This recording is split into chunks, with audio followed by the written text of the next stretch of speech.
Merci Nzambe azala bino. Nzambe abatela tous les peuples congolais jusqu'à Bipai bozola na ngai. Bozola na ngai na Belgique, na Canada, les États-Unis, na France. Bozola na ngai na Bandundu, na Équateur, na Congo central, bozola na ngai partout. Vraiment na Okatanga, na Kolezi, partout na Congo ya biso. Vraiment Nzambe azala na bino bakende se bozola na ngai na ba téléphone. Nzambe azala bino bo partager toujours émission ya frère Romeo Kianga. Nzambe abengisi nga na Congo pamba te ayebi tina ndenge apesi nga makambo. Ifuna bondela mpo na Congo. Yaya Congo ezosengaka renforce ya losambo po ete mokili nde tozobunda bitumba. Tokotika tobundaka physiquement te, ifu tobunda mpe spirituellement. So tozobunda na spiritualité ekozala mpe malamu. Yango tokofanda kimia te tozobondela toujours. Natemboli loboko na ngai Nzambe alola, Nzambe abikama vérité de Dieu le tout-puissant. Yo ozali mokonzi ya milimo, yo nde obimisaka maloba. Tika te maloba na bino ezobimisa na ntongo lelo, nakita yo nde omata. Nzambe alola nga na disparaître, yo nde omonisama. Po ete maloba na kobimisa ezala nga te ezala nde yo. Po ete peuple baza na posa bayoka liloba kitoko na ntongo lelo. Tika te maloba na koloba mpo na mboka na nga Congo. Nzambe alola bakongole batiango na misala bayoka mpe bakomprendre message oyo na kopesa. Nzambe azala na bino, Nzambe abatela bino. Elia Nzambe nanga, Elia Elia Nzambe nanga, Elia Elia Nzambe Congo, Elia nini pakola mafuta baba, Elia Elia ndemo bateli Congo, Elia Elia yende osolisa suka, Elia Nzambe nanga, Elia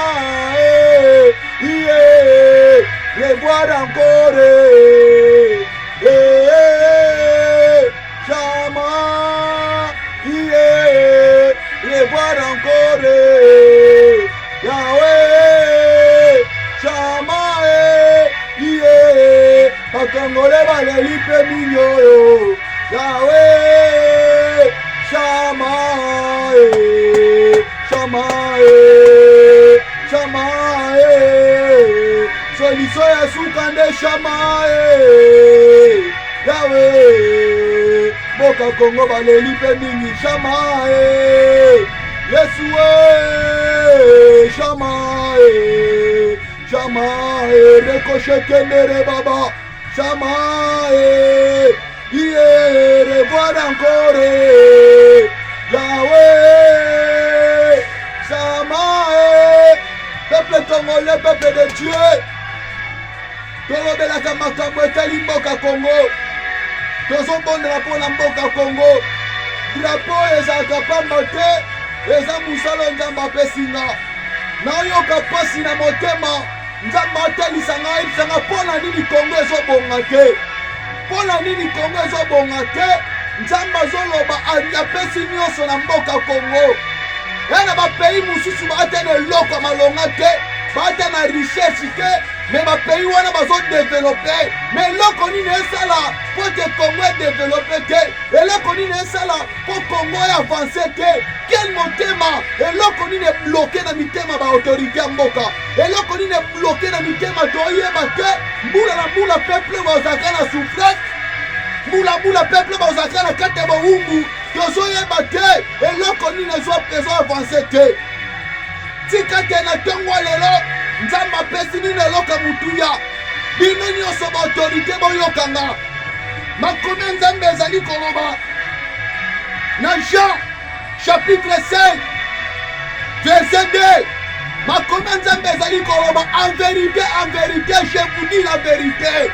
Yaya Nzambe alobi bosolo ne bosolo. En vérité, nazoyebisa bino peuple congolais, b'autorité mboka, ba ministre, ba député. Yaya, Zambazoloba en vérité, ceux qui vont s'amuser là où t'es pour la mboka Congo yo, et ça passe.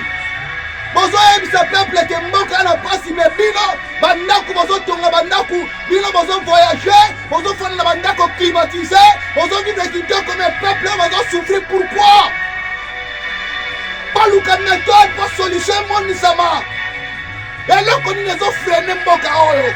Nzamba atonisi bomengo, atonisi ba diamant, ba colbert, ba cuivre. Nyonso eza na Congo. eloko nini ezosimba te. Nzambe alobi cette fois-ci boyoka en vérité baministre bosamusa malamu te na Congo, bozolinga baintérêt personnel, bozolinga baintérêt na bino na famille na bana bino.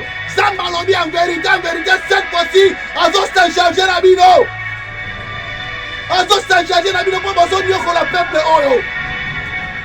Baintérêt nyonso bapesi ka bino baministre badepute, bozodefendre mboka oyo te, bozosunga mboka te, mboka ezobloke mpo na bino. Eloko nini esilaka te, courant malamu eza te, bofandi bomoni yango normal. Peuple bazosouffrir bazomona yango normal, bozoyiba mboka leta bozomona yango normal. Embouteillage esilaka te, bozomona yango normal. Quelle solution, quelle méthode oyo bosali mpo peuple bapema, peuple base retrouver.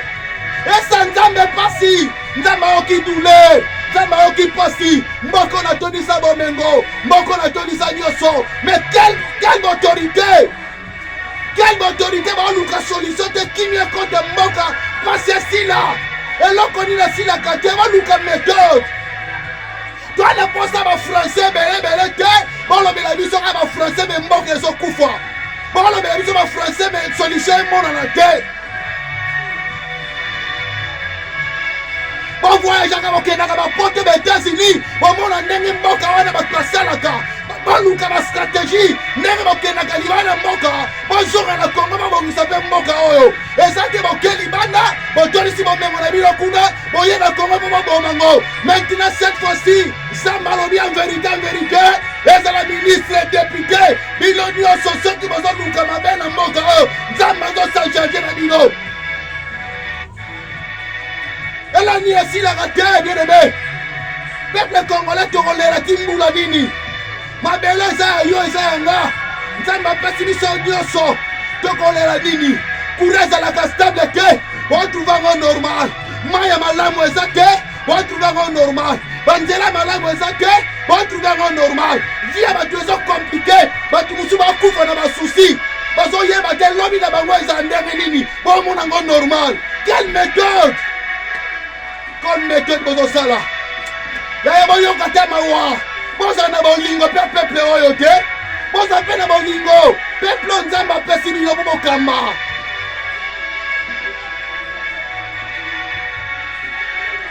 Eza pasi, eza mawa, Nzambe akita mawa na ye. Yaya Congo eza mboka tokolela jamais, eza badifficulté baproblème tokolela te soki tozwi bato ba mitema malamu, soki tozwi ba député ba mitema malamu, soki tozwi ba ministre ba mitema malamu.